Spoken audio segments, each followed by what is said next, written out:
Hati yang mendengar. Kalau saudara sejenak berpikir tentang judul ini, sebenarnya judul ini agak sedikit aneh. Sebab orang mendengar itu bukan dengan hati ya, telinga. Kita biasa bicara telinga yang mendengar.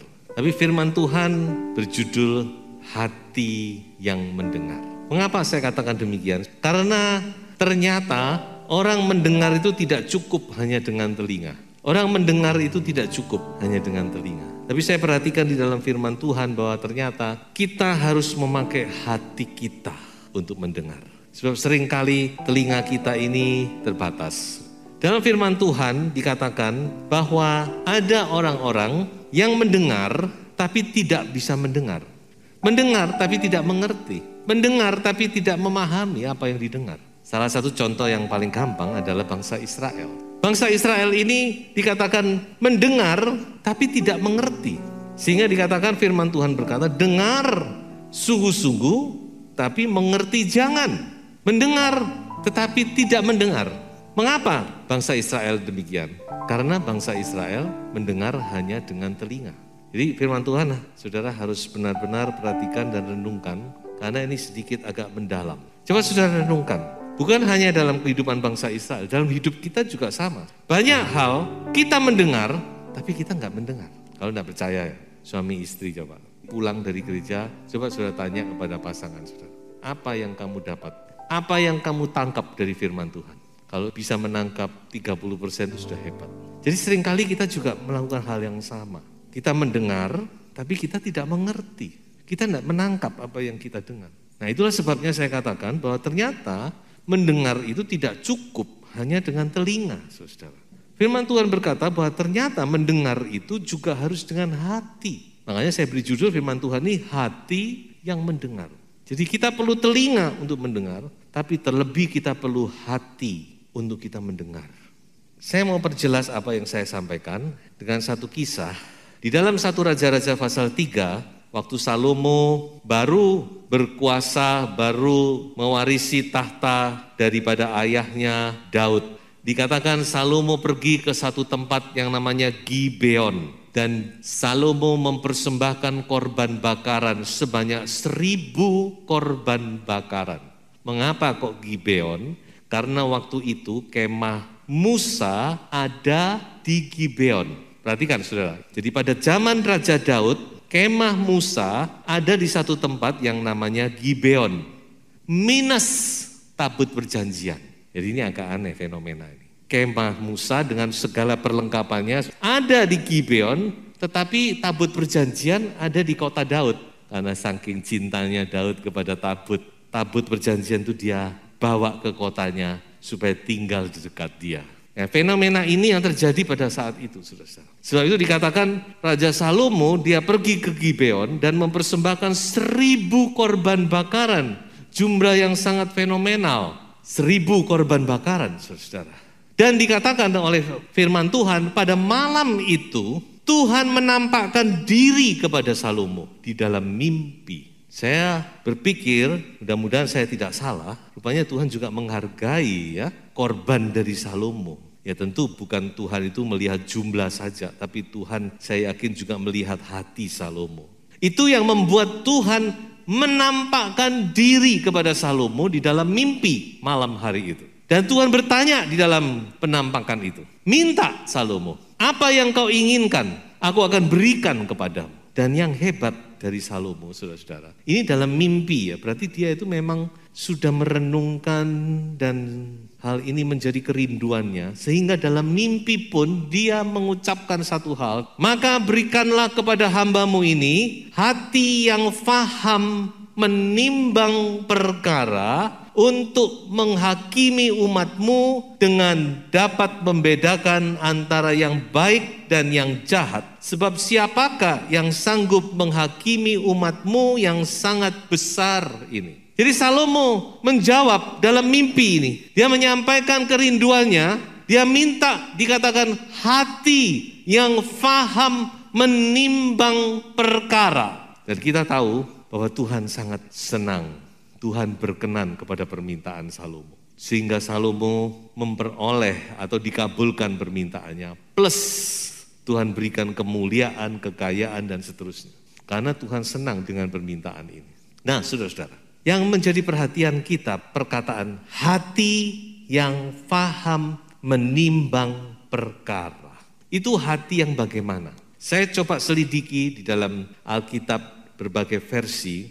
Yang pertama dikatakan bahwa hati yang faham menimbang perkara itu adalah understanding heart. Hati yang mengerti, hati yang mempunyai pengertian, hati yang punya insight. Dia bisa mengerti sehingga dia bisa memutuskan dengan benar. Dan yang paling menarik yaitu ketika saya selidiki bahasa Ibrani dari kata ini dipakai kata shemah leb. Shemah itu adalah mendengar. Shema Israel, Adonai Elohim, Adonai Echad. Dengar hai Israel, Tuhan itu Allahmu, Tuhan itu Esa. Ulangan pasal 6 ayat 4 dan 5. Ini adalah pernyataan iman daripada bangsa Israel yang paling terkenal. Dimulai dengan kata Shema Israel, dengar.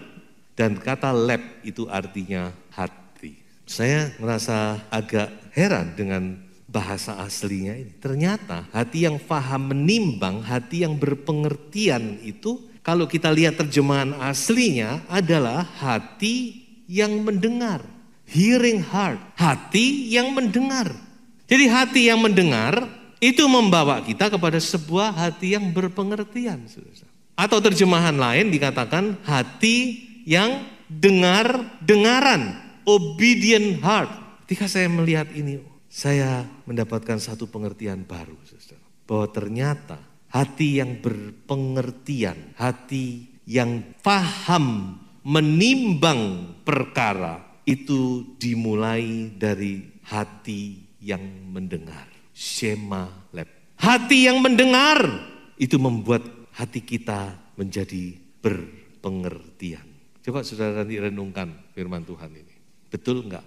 Bahwa ternyata saudara, makin banyak kita mendengar, makin banyak kita memiliki pengertian. Makanya ada seorang pakar leadership namanya John Maxwell.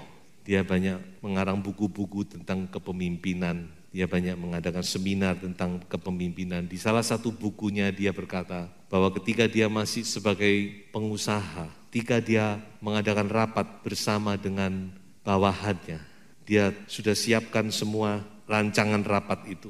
Selalu dia tulis di ujung kanan kata H atau H.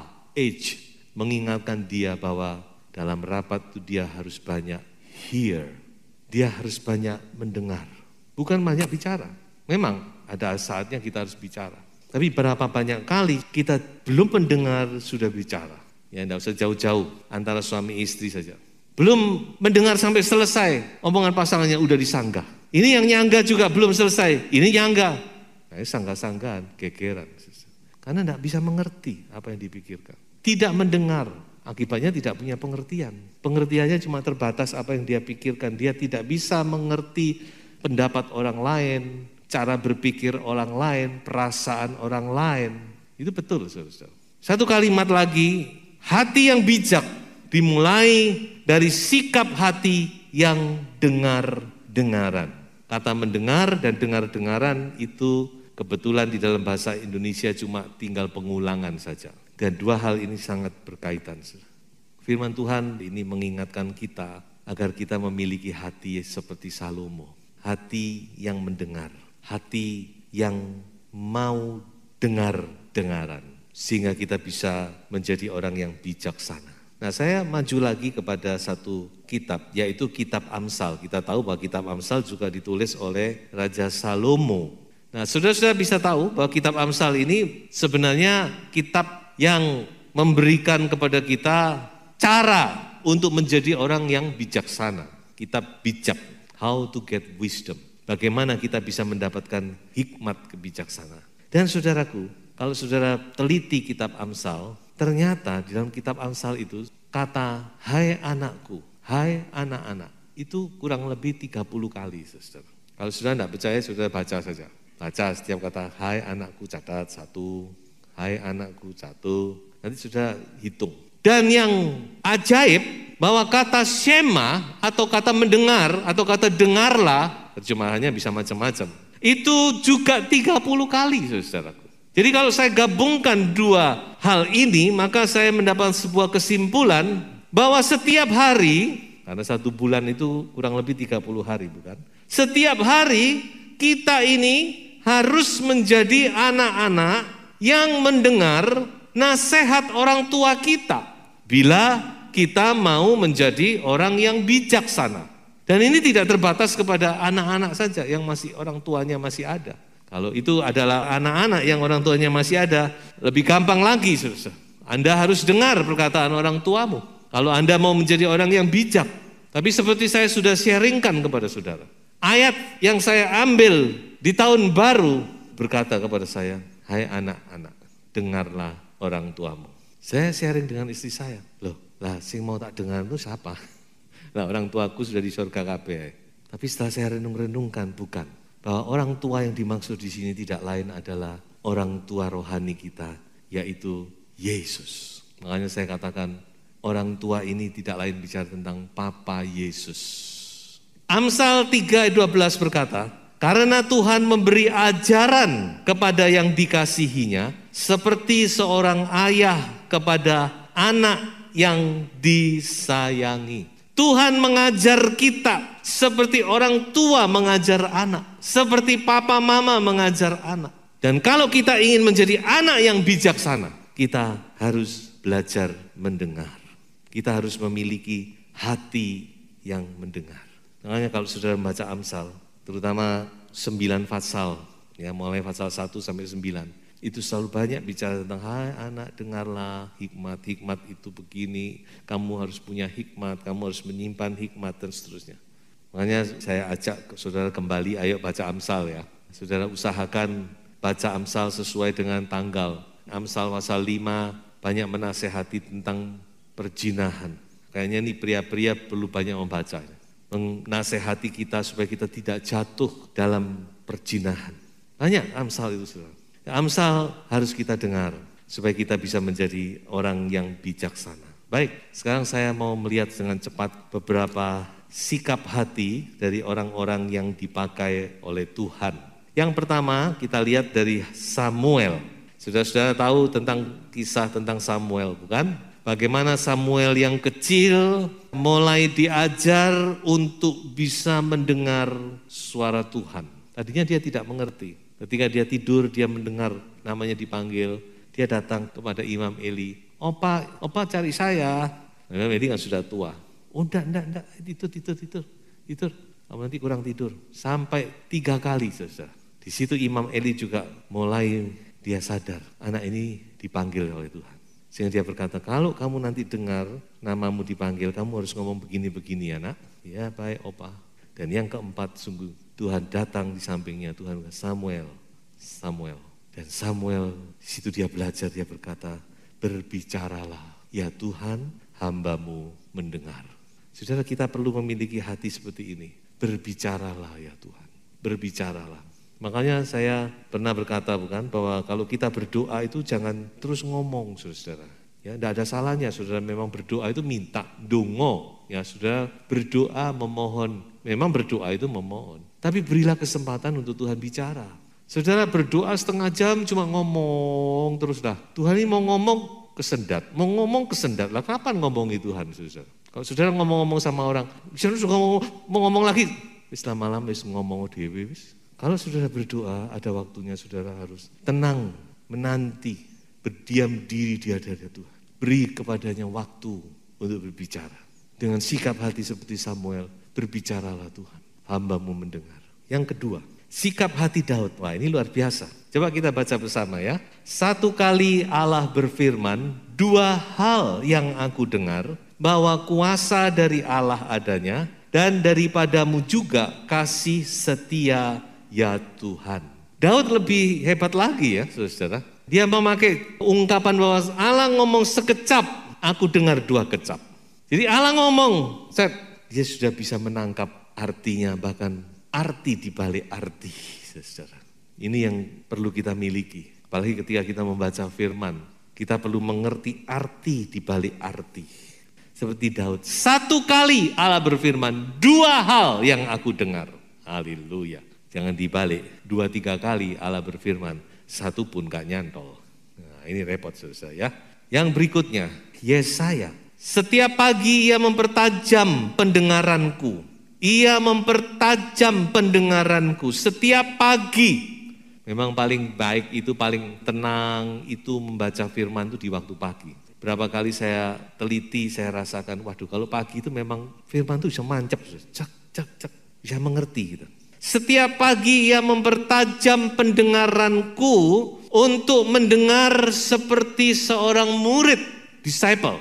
Murid itu yang pertama-tama harus belajar mendengar. Kalau seorang murid tidak bisa mendengar perkataan gurunya, dia tidak akan bisa menangkap apa-apa. Makanya Yesaya berkata, setiap pagi ia mempertajam telingaku, pendengaranku, untuk mendengar seperti seorang murid.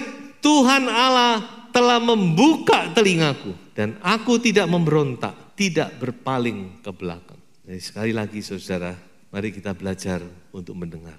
Mari kita memiliki bukan cuma telinga yang mendengar, tetapi juga hati yang mendengar.